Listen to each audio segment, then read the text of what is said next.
Tahimik ang gabi. Tanging tiktak ng orasan at mahinang tunog ng bentilador ang maririnig sa maliit na bahay ni Aniza. Sa kama, mahimbing na natutulog si Razal. 6 na taong gulang. Payat, maputla, at may tubo ng oxygen sa ilong. Ang bawat paghinga nito ay parang laban sa mundo. Sa tabi niya, nakaupo si Aniza. Hawak ang maliit na rosaryo. Binubulong ang parehong dasal gabi-gabi. Panginoon, bigyan niyo po ng lakas ng anak ko. Kahit ako na lang po ang mapagod. Ngunit ang katahimikan ay nabasag nang bumukas ang pinto. Marahas. "Aniza!" Sigaw ni Bernard. Lasing, amoy alak, at halos matumba sa pagkahilo. Agad siyang napatingin, nanginginig, at tinakpan ang tenga ni Razal. "Huwag kang maingay. Tulog si Razal." Pakiusap niya. Ngunit tila walang naririnig itong si Bernard. "Anong oras na?" Pasigaw niyang tanong habang hinahagi sa sahig ang bote ng gin. "Bakit ang gastos-gastos mo? Saan mo dinadala ang pera ko, ha?" Umiling si Aniza. Nagmamadaling tumayo. "Bernard, hindi ako lumalabas ng bahay. Yung gamot ni Razal, yun ang binili ko." Ngumisi si Bernard. Mapanlait. "Gamot? O baka naman gamot ng anak mo sa ibang lalaki?" Tumilim ang mukha ni Aniza. "Ano bang sinasabi mo? Anak mo si Razal." Biglang hinagis ni Bernard ang upuan at lumapit sa kanya. "Huwag mo nga akong pinaglololoko, Aniza. Akala mo hindi ko alam. May tumatawag sa'yo minsan. Lalaki ang boses. Baka si Chino yon." Tumulo ang luha ni Aniza. "Si Chino? Matagal nang tapos yun, Bernard. Ikaw ang pinili ko. Tandaan mo." Pero bago pa siya makapagpaliwanag pa, tumama na ang kamao ni Bernard sa pisngi niya. "Huwag kang sumasagot-sagot sa akin, ha?" Nahulog siya sa sahig. Hawak ang mukha. Pilit na hindi umiiyak. Sa loob ng kwarto, gumalaw si Razal. Mama? Mahinang tawag ng bata. Agad siyang gumapang papalapit dito, kahit nanginginig, at pagkatapos ay ngumiti ng pilit. "Wala to, anak. Matulog ka lang, ha? Mama's okay." Ngunit hindi siya okay. Sa loob-loob niya, pakiramdam niya nakakulong siya sa impyerno na tinawag niyang tahanan. Nang makatulog si Bernard sa sofa, dahan-dahan siyang tumayo. Pagkatapos ay tumingin sa salamin. Doon niya nakita ang pasa sa kanyang pisngi. Kulay ube, nangingintab sa ilalim ng ilaw ng bombilya. "Hanggang kailan?" Mahina niyang tanong sa sarili. Ngunit pagtingin niya kay Razal, nakita niya ang mahinang paghinga nito. At pagkatapos ay muling sumiklab ang kanyang determinasyon. "Hanggang kaya ko. Anak, kakayanin ko." Sa labas ng bahay, sa dilim ng kalsada, may isang lalaking nakatayo sa lilim ng poste. Tahimik, nakatingin sa bintana nila. Ito ay walang iba kung hindi si Chino. Sa kanyang mga mata, may halong awa at galit. Alam niyang merong mali. Alam niyang may nangyayaring hindi dapat. At sa gabing iyon, nagsimula siyang magbantay. Madaling araw pa lamang, gising na si Aniza. Tahimik siyang naglalaban ng mga damit ni Razal habang sinisilip ito sa kwarto. Mahimbing pa rin ang tulog ng kanyang anak. Payapa ang mukha, pero halatang pagod sa gamutan.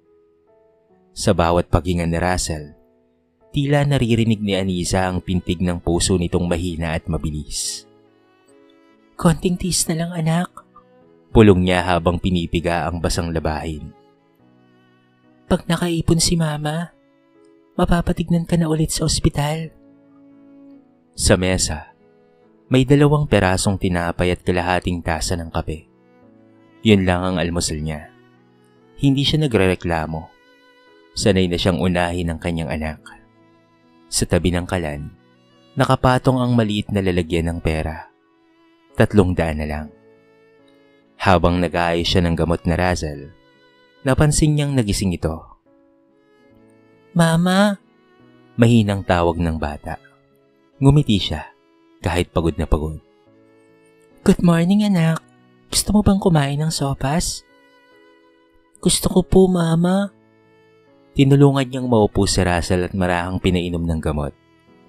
Habang pinapakain niya ito, biglang may marahas na kalabog mula sa labas. Si Bernard na naman. Kakarating lang mula sa trabaho. Lasing ulit ito. Agad niyang itinago ang takot sa likod ng ngiti. Ngumisi si Bernard. Nanginginig ang kamay habang hinuubad ang sapatos. Ang aga mo atang magising ngayon ha. Akala mo siguro ako tong tamad no? Umiling si Aniza. Hindi, Bernard. Nag-aalaga lang ako. Hindi pa siya natatapos ay inagaw na ni Bernard ang tasa ng kape at itinapon sa lababo. Walang hiya. Puro kalaga. Kailan mo naman ako halagaan ha? Nanahimik si Aniza. Marahang nilapitan si Razel na ngayon ay tahimik na umiiyak. Mama, huwag na po kayong mag-away. Ngunit sa halip na makinig, lumabas si Bernard ng bahay. Bitbit ang bote ng alak. Nang makaalis ulit ito, niyakap ni Aniza ang anak. Pasensya ka na, anak ha. Hindi naman talaga masama si papa mo. Pero sa loob-loob niya, alam niyang kasinunghalingan iyon. Sinusubukan lang niyang protektahan ang murang isipan ni Razel. Pagkalipas ng ilang oras, pumunta si Aniza sa sari-sari store upang bumili ng gatas. Habang bitbit ang plastik ng gamot at tinapay, napansin niya ang isang lalaking nakaupo sa may waiting shed. Ito ay si Gino. Hindi kaagad siya nakilala ni Aniza. Payat na ito, medyo balbasin, pero pamilyar pa rin ang mga mata.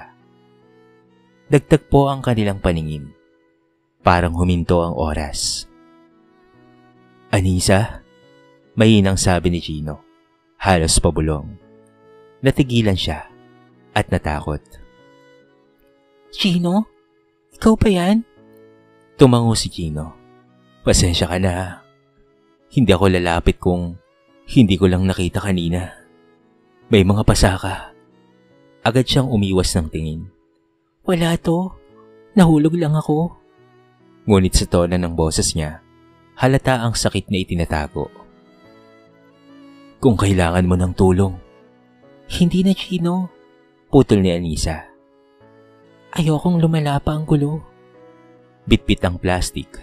Mabilis siyang naglakad papalayo.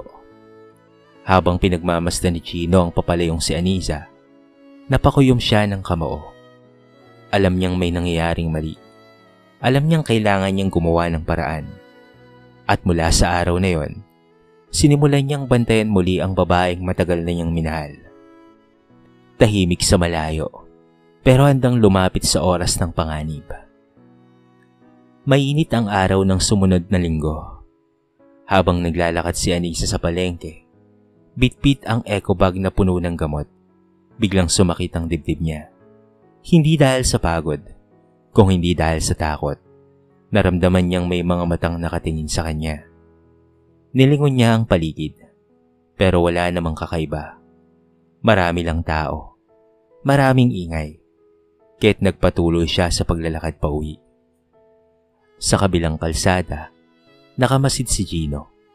Tahimik, nakasuot ng simpleng sombrero. Hindi niya gustong takutin si Aniza. Ngunit hindi rin siya mapakali sa tuwing maiisip niyang maaaring saktan na naman ito ni Bernard. Alam niyang delikado ang ginagawa niya, pero mas delikado ang manahimik na lamang. Nang gabing iyon, pag-uwi ni Aniza, muli niyang inabutang lasing si Bernard. Nakaupo ito sa sala. Hawak ang bote ng gin. Nakabukas ang TV, pero walang tunog.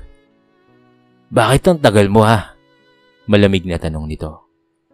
Ang haba kasi ng pila sa butika, Bernard. Naghintay ako ng reseta. Reseta? Umirap si Bernard at tumayo. O baka may ibang dahilan ka ha? Sino yung lalaking nakita kong tumingin sa'yo kahapon? Nagtaka si Anisa. Anong sinasabi mo? Huwag mo akong pinaglololoko ha. Nakita kita sa tapat ng tindahan. May nakatitig sa'yo. Akala mo hindi ko alam ha? Hindi siya sumagot. Alam niyang kahit anong sabihin niya, mali pa rin ito sa mga mata ng lasing na asawa. Kung ayaw mong mapahamak, Anisa, sabi ni Bernard. Hawak na nito ang braso niya na madiin. Huwag kang gumawa ng kalokohan. Napasigaw si Anisa sa sakit, ngunit agad niyang tinakpan ang kanyang bibig nang marinig ang boses ng anak. Mama? Tawag ni Russell mula sa kwarto. Ano pong nangyayari? Wala anak, matulog ka na. Pilit niyang sagot habang umiiyak. Pagkatapos ng ilang minuto, bumagsak si Bernard sa sofa. Tulog, lasing, at walang malay. Tahimik na umiyak si Anisa, habang marahang hinahaplos ang pasa sa braso. Sa labas ng bahay, nakasilip si Gino mula sa hindi kalayuan. Sa kanyang mga mata, makikita ang galit at awa. Hindi niya napigilang kuhanan ng litrato ang mga nangyari. Hindi dahil gusto niyang manira, kung hindi dahil gusto niyang may ebidensya. Kinabukasan, nakita ni Gino si Anisa sa grocery store. Bit-bit nito si Russell. Payat at maputla ngunit nakangiti habang may hawak na maliit na laruan. Nang magtagpo muli ang kanilang mga mata, nagulat si Anisa. Gino, bakit ka pa nandito? Dumaan lang ako, sagot niya. Kamusta na si Russell? Ngumiti si Anisa ng pilit. Ayan, masigla pa rin kahit mahina. Tumango si Gino. Kung kailangan mo ng tulong, kahit anong tulong, nandito lang ako para sa inyo. Hindi sumagot si Anisa. Alam niyang delikado kung may makakakita sa kanila. Lalo na si Bernard. Ngunit sa puso niya, may kakaibang kapayapaan. Parang may sandigan siyang handang sumalo sakaling tuluyan siyang bumagsak. Pag-uwi niya ng gabing iyon, tumingin siya sa anak niyang natutulog. May mga taong tumarating sa buhay natin, Russell. Mahina niyang bulong. Hindi para guluhin tayo, kung hindi para tulungan tayong bumangon. At sa labas ng kanilang bahay, si Gino ay patuloy pa ring nagbabantay. Tahimik, ngunit handang ipaglaban ng babae at batang mahal niya, kahit pakapalit ang sariling kaligtasan. Makalipas ang ilang linggo, halos araw-araw nang umiinom si Bernard. Tuwing gabi, maaga itong umuwi, pero hindi para kumain o kumastahin ang anak, kung hindi para ubusin ang laman ng bote. Ang dating masipag at responsableng ama, ngayon unti-unting nalulunod sa alak, galit at paninisi. Nang gabing iyon, tahimik lamang si Anisa habang nililinis ang mesa. Si Russell naman ay nakaupo sa gilid ng kama, nagdodrawing ng araw at pamilya. May 3 tao. Magkahawak kamay habang nakangiti. Mama, tignan mo po. Masiglang sabi ni Russell. Tayo po ito. Pero bakit kaya si Papa laging malungkot? Napangiti si Anisa. Kasi pagod ang papa mo, anak. Sana wag siyang magalit sa'yo. Sagot ng bata, inosente ngunit totoo. Hindi siya nakasagot, napalunok lamang siya at itinago ang lungkot sa likod ng ngiti. Maya-maya, bumukas ang pinto. Pumasok si Bernard.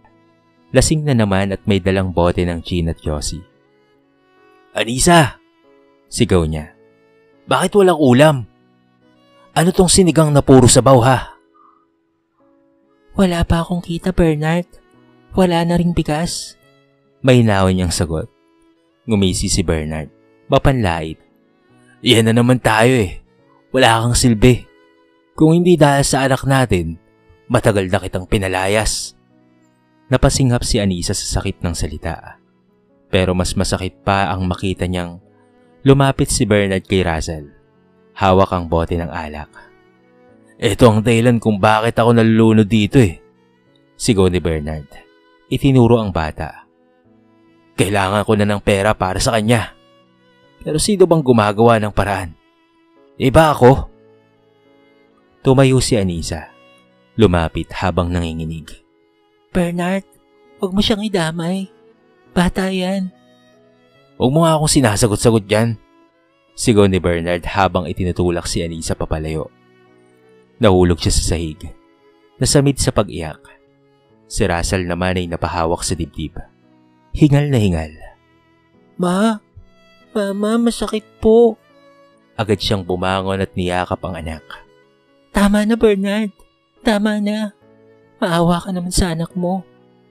Pero si Bernard ay lumapit pa. Galit na galit. Wala akong awa sa mga sinunghaling. Kinuha niya ang bote ng alak at akmang ibabato kay Anisa. Ngunit sa sandaling iyon, isang malakas na tinig ang narinig nila mula sa labas. Itigil mo yan, Bernard! Napatigil si Bernard. Sa may pinto, nakatayo si Gino. Basang-basa ng ulan. Hawak ang cellphone. Umiilaw sa video mode. May ebidensya ako ng mga ginagawa mo. Isang tawag lang sa pulis. Tapos ka na. Napatulala si Bernard. Anong ginagawa mo rito ha? Wala kang karapatang manghimasok. May karapatan akong tumulong sa taong sinasaktan mo. Sigaw ni Gino. Puno ng galit. Habang nag-aaway ang dalawang lalaki, mabilis na niyakap ni Anisa si Russell at itinakbo ito sa kwarto. Sa labas, umaalingaw ang basag na bote, mga sigaw at patak ng ulan sa mayero. Nang humupa ang ingay, nakita ni Anisa si Gino. May sugat sa braso, ngunit nakatayo pa rin. Pinigilan niyang tuluyang saktan ni Bernard ang sarili niyang pamilya. Sa gabing iyon, habang natutulog si Russell, lumapit si Anisa kay Gino. Salamat ha. May hina niyang sabi. Nanginginig pa rin ang boses. Kung hindi ka dumating, baka kung ano na ang nangyari sa amin. Tumango si Gino. Tahimik. Hindi mo na kailangang tiisin to, Anisa. May mga taong tutulong sa'yo. Sa labas ng bahay, umuulan pa rin. Tila nililinis ng langit ang dumi ng gabi. At sa unang pagkakataon, naramdaman ni Anisa na baka nga may liwanag pa sa dulo ng lahat. Sumapit ang umaga. Ang sikat ng araw ay pumapasok sa basag na bintana. Sa sala, natutulog si Bernard. Basang-basa pa ng ulan at amoy alak. Sa tabi niya ay ang bote ng gin. Kalahating laman. Nakatumba. Tahimik si Anisa. Hawak ang maliit na bag na may laman lang ng ilang damit, reseta, at perang ipon mula sa mga tinabing sukli. Sa kwarto, mahimbing na natutulog si Russell. Payat ngunit payapa ang mukha. Lumapit si Gino. Marahang bumulong. Sigurado ka na ba? Pwedeng mapanganib to kapag nagising siya. Tumango si Anisa. Mas mapanganib kung mananatili pa kami rito. Yun ang unang pagkakataon na narinig ni Gino ang boses ni Anisa na may halong tapang. Wala na ang takot sa tono nito. Tanging pag-asa na lamang para sa anak. Habang inaalalayan siya ni Gino papalabas ng bahay, hindi maiwasan ni Anisa na tumingin muli sa loob. Ang tahanang dati puno ng pangarap, ngayon ay tahanan ng takot. Tahimik niyang ibinulong. Salamat sa lahat, pero hanggang dito na lang. Dinala sila ni Gino sa isang ligtas na bahay. Isang silid sa compound ng kaibigan niyang social worker, si Aling Dory. Dito muna kayo pansamantala, sabi ni Aling Dory. Mabait ang boses. Huwag kang mag-alala ha, ligtas ka rito. May mga kakilala ako sa barangay. Tutulungan ka namin. Nang makapasok sa silid, biglang bumuhos ang luha ni Anisa. Hindi dahil sa takot, kung hindi dahil sa ginhawang matagal nang nawala. Tinignan niya si Russell. Nagising na at nakangiti. Mama, ang ganda ng amoy dito, sabi ng bata. Wala na si Papa? Sandaling napatahimik si Aniza. Pagkatapos ay yumuko. Wala muna anak, pero safe tayo ngayon. Mula noon, unti-unti niyang binuo ang kanyang sarili. Sa tulong ni Gino at ni Aling Dory, natutunan niyang magtrabaho online. Data entry at maliit na racket sa cellphone habang inaalagaan si Russell. Tuwing gabi, humihinga siya ng malalim habang pinagmamasdan ng anak na mas gumaan ang pakiramdam araw-araw. Isang gabi, habang nag-aayos ng gamit, lumapit si Gino. Aniza, may kopya na ako ng mga video. Yung mga nakuha kong footage mula nung gabing sinaktan ka ni Bernard. Pwede natin gamitin iyon para makakuha ng restraining order. Natigilan siya, pero matatag ang sagot. Gino. Panahon na siguro. Hindi niya gustong gumanti. Ang gusto lang niya ay katarungan at kalayaan. Hindi niya na kailangang itago ang mga pasa. Hindi niya na kailangang umiti para lamang matakpan ang sakit. Sa unang pagkakataon matapos ang maraming taon, humarap siya sa salamin at hindi umiwas. Nakakita siya ng babaeng matapang. Nakakita siya ng ina na handang ipaglaban ng anak kahit mag-isa lang. Kinabukasan, tumayo siya sa harap ng barangay. Hawak ang mga ebidensya, kasama sina Gino at Aling Dory. Hindi ko na po kayang manahimik, sabi niya sa harap ng opisyal. Hindi na para sa akin. Para sa anak ko na lang. Gusto kong mabuhay siya sa mundong walang takot at malaya. At sa sandaling iyon, nagsimula na talaga ang pagbangon ni Aniza. Mula sa durog na puso, patungo sa bagong simula. Umaga ng Lunes. Maaga pa lamang ay gising na si Aniza. Nakaayos, pitpit ang envelope na naglalaman ng ebidensya. Mga litrato, video, at mga salaysay ni Gino at Aling Dory. Kahit nanginginig ang kamay niya, matatag ang loob niya. Ngayon ang araw ng pagharap niya sa women's desk ng barangay upang magsampa ng reklamo laban kay Bernard. Kasama niya si Gino at Aling Dory. Sa bawat hakbang niya, ramdam niya ang bigat ng nakaraan. Mga gabi ng pananakit, mga araw ng pagluwa sa katahimikan. Ngunit sa bawat paghinga, naroon ang tinig ng anak. Mama, gusto ko na pong gumaling. Gusto ko pong masaya ka na. Yun ang nagbibigay sa kanya ng lakas. Pagdating sa opisina, tinanong siya ng pulis na babae. Ikaw ba si Aniza? Aniza Llamas? Ikaw yung magsasampa ng kaso? Tumango siya. Opo. Gusto ko na pong matapos yung takot namin. Isa-isa niyang inilabas ang mga ebidensya. Mga video ni Gino ng gabing muntika na silang masaktan.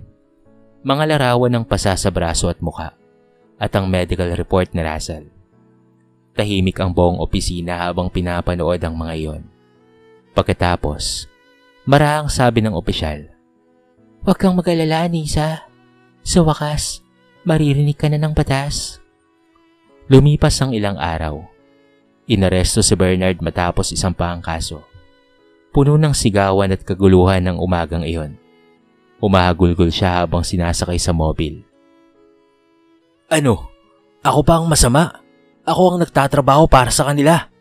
Sigaw ni Bernard habang kinakaladkad ng mga pulis.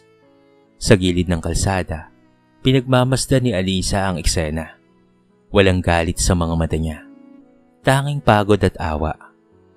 Hindi ko ginustong mapunta ka rito, mahina niyang sabi habang pinagmamasdan ito.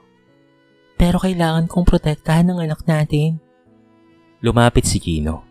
Marahang pinatong ang kamay sa balikat niya. Tapos na, Aniza. Wala ka nang kailangang katakutan. Sa mga sumunod na linggo, unti-unting bumalik sa normal ang buhay nila. Si Russell ay mas gumaan ang pakiramdam. Mas madalas na siyang ngumiti. Masigla kahit mahina pa rin ang katawan. Si Aniza naman ay nagpatuloy sa online work at tumulong rin kay Aling Dory bilang volunteer sa mga kababaihang biktima ng karahasan. Minsan, habang nag-aayos ng mga papel sa barangay, Nilapitan siya ng isang ginang na umiiyak. May pasa sa mukha. Hinawakan niya ito sa kamay at sinabing, Hindi mo kailangang manahimik. Hindi mo kailangang tiisin para sabihing mabuting asawa ka. Ang lakas mo, hindi dahil sa nakayanan mo ang sakit, kung hindi dahil sa pinili mong lumaban. Sa gabing iyon, habang natutulog si Russell, lumabas siya ng bahay at tumingin sa langit. Tahimik, maliwanag ang buwan, at malamig ang hangin. Sa unang pagkakataon, nakaramdam siya ng tunay na kapayapaan. Ngayon, wala nang lason sa bote. Wala nang sigaw sa gabi. Tanging ang himig ng pag-asa at katahimikan ng kasama niya. At habang nakatingala sa bituin, alam niyang hindi lamang siya bastang nakaligtas. Siya'y muling isinilang. Lumipas ang mga taon mula nang makulong si Bernard. Tahimik na ang mga gabi. Wala nang sigaw. Wala nang amoy ng alak. Wala nang takot. Sa halip, ang maririnig sa munting bahay ni na Aniza ay tawa ng bata at kaluskos ng mga papel na ginuguhitan ni Russell. Malaki na siya ngayon, 9 na taong kulang na. Masigla, at kamakailan lang ay naoperahan na sa puso sa tulong ng mga donasyong pinangunahan ni Gino at Aling Dory. Sa bawat paghinga ni Russell, tila may bagong simula ring isinisilang sa puso ni Aniza.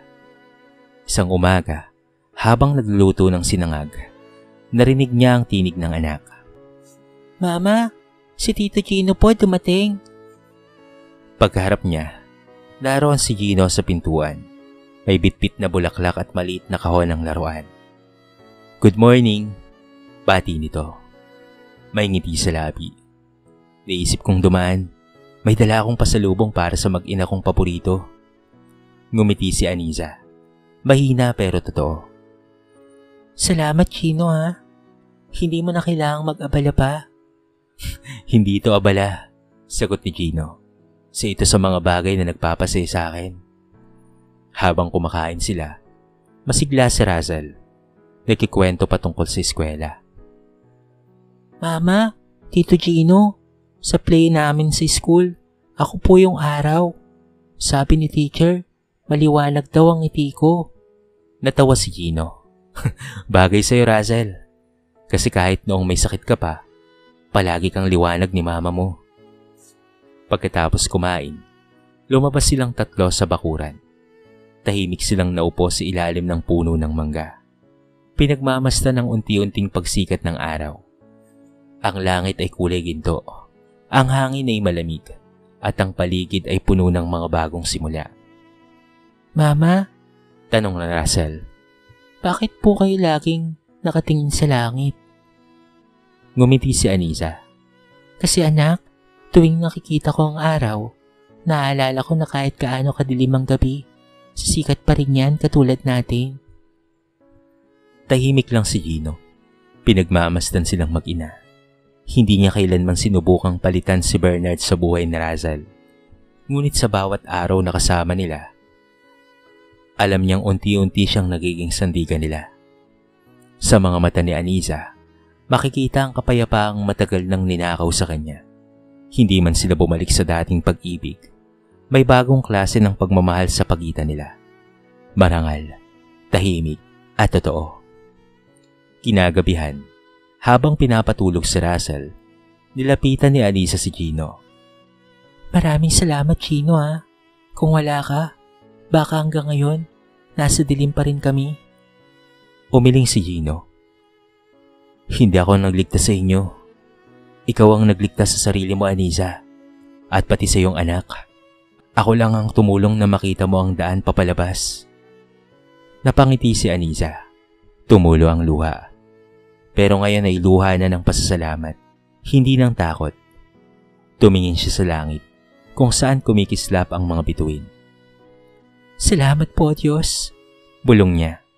Salamat at pinili kong lumaban at pinalakas niyo po ako. At sa labas ng bintana, dumungaw ang unang liwanag ng umaga. Sa likod ng pagsikat ng araw, naroon si Aniza. Malaya, matatag, at muling naniniwala sa pag-ibig at kabutihan. Sa kwentong ito ay marami tayong mapupulot na aral. Hindi hadlang ang takot, kahirapan o pang-aabuso para sa isang ina o taong gustong mabuhay ng marangal. Ang lakas ay hindi nasusukat sa tibay ng katawan, kung hindi sa tapang ng pusong muling bumangon. At ang tunay na pag-ibig, hindi ito nananakit, kung hindi nagpapalaya at tunay na nagmamahal. Dito na po nagtatapos ang ating maiksing kwento sa araw na ito. Sana po ay nagustuhan nyo. At sana po ay kinapulutan nyo ng maraming aral. Kayo mga kabarangay, anong masasabi nyo sa ating kwento? I-comment nyo naman po sa baba ang inyong mga reaksyon. At babasahin natin ang lahat ng yan. I-comment nyo na rin kung taga saan kayo. Para naman malaman ko kung hanggang saan nakaabot ang video na ito. Paki-like and share na rin ang ating kwento para mapakinggan rin ng iba. At kung bago ka pa lamang sa ating channel, baka naman pwedeng pakihit ang subscribe button at bell notification button para palagi kang updated sa mga bago nating upload na katulad nito. So paano mga kabarangay? Hanggang sa muli. Thank you so much and peace out.